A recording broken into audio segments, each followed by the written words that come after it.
In this video, I'm going to show you the crafting change version of the Green Lady bag. I'm going to show you a slightly different method from the Green Bag Lady bags where we don't cut out a corner square. What I'm going to do when I start with is I cut my yardage, I fold it in half and I cut it to 18 inches wide. And then what I'm going to do is I'm going to shift it over here and I'm going to cut it in the other direction. One of the things that works really well is to use your salvage edge for the top of your bag when you fold it inside, so you won't have to serge this fabric at the top of the bag before folded. I use my cutting grid a lot especially for these larger pieces.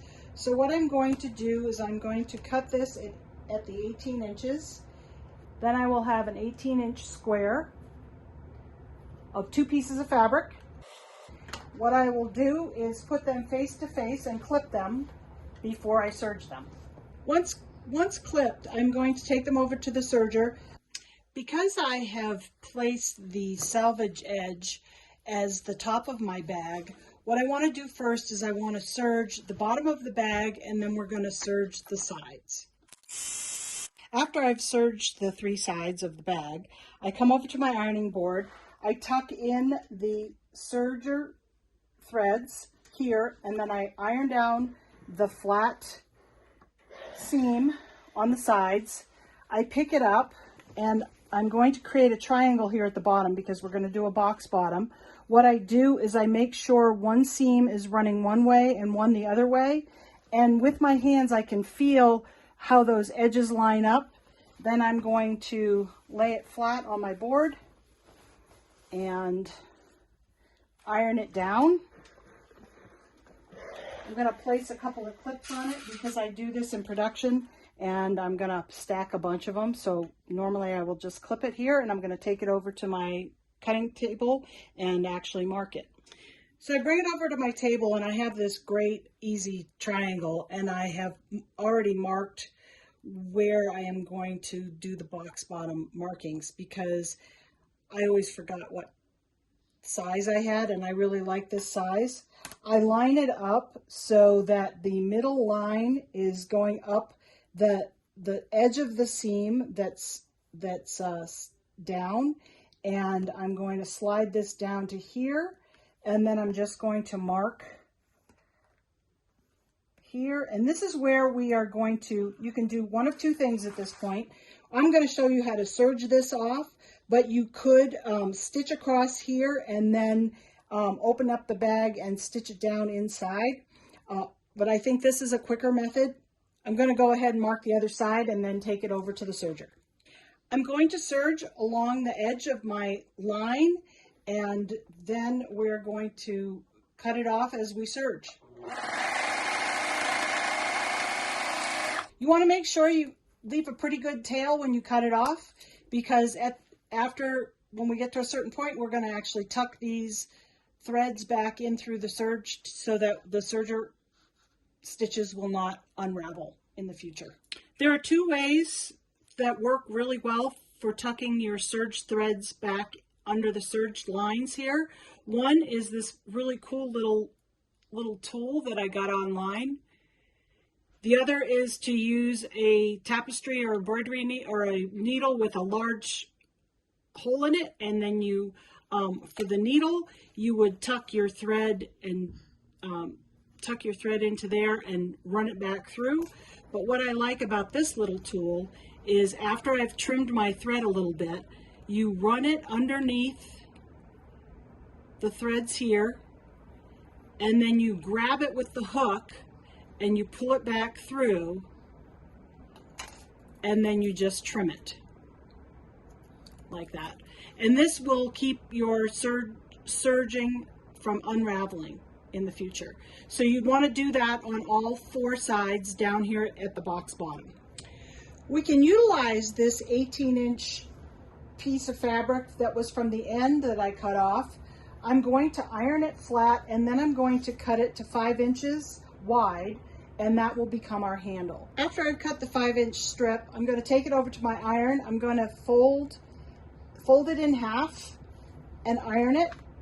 Then I'm going to fold in half again and iron that in on itself, and then turn this edge over, fold it, and iron it in on itself, and then we are going to top stitch it closed. Personally, I like to use some contrasting fabrics for handles because I think it's just more fun. But if you prefer to match your handles, you would use the same fabric. I am going to take these over to the serger and serge the ends so they won't fray when we've made our finished bag. I like to serge the ends of the handles, and what I do is I pair my handles together and I serge both ends.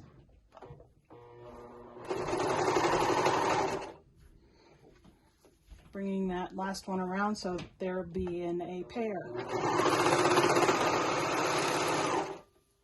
Once the handles have been serged, I am going to snip off the threads. You can do two things though. If you prefer, you could tuck it under when you're going to sew it onto the bag, or you can just trim them right to the edge like this.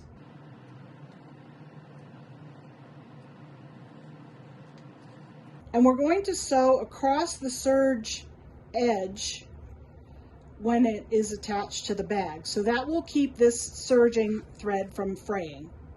I took my bag over to the ironing board, and using my gauge, I ironed 1 inch down from the edge all the way around. And now what I'm going to do is I'm going to pin my handles on for sewing. I marked my ruler. I have an 18-inch ruler, which works well for these bags because you can eyeball and line it up. And I've marked where I'm going to put my handles. I place this down on my board. Because it's slightly smaller than 18 inches. It's about 17 and a half. So I line it up like that. Using my marking pencil, I mark where the handle's going to go, and I'm going to place the handle on this side of this line and on this side of that line. So I'm going to mark where that's going. Then I just kind of flip that up and mark that side too at the same time, so they're going to be lined up across the bag. And then I'm going to open this up. I am now going to lay my contrasting handle to the left of this line and pin it, making sure when I bring the handle around that it won't be twisted, but it will remain like a loop. And I'm going to pin that down on this side.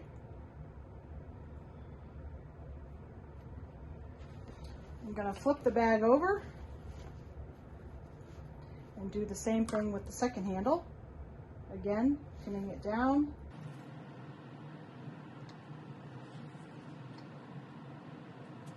And I'm lining my serged edge up with the edge of the selvage because I'm going to sew across. So now when I take this over to the sewing machine, I generally start at a seam. I backstitch, I come across, I backstitch across this edge, come across, backstitch across that one, and do that all the way around. I remove my pins in the process, and then I come in about 1/8 of an inch from the top, and I go all the way around the top, again going back and forth over my handles. That will strengthen the handles when the bag is complete. Our mostly serged bag is now complete. We have our handles attached, our top stitched handles with a serged end nicely stitched into our top and nice and sturdy. Our box bottom is all serged and the threads are all tucked in, so it's ready to go to our charity partner. If you don't have a serger for this project, you can use your sewing machine.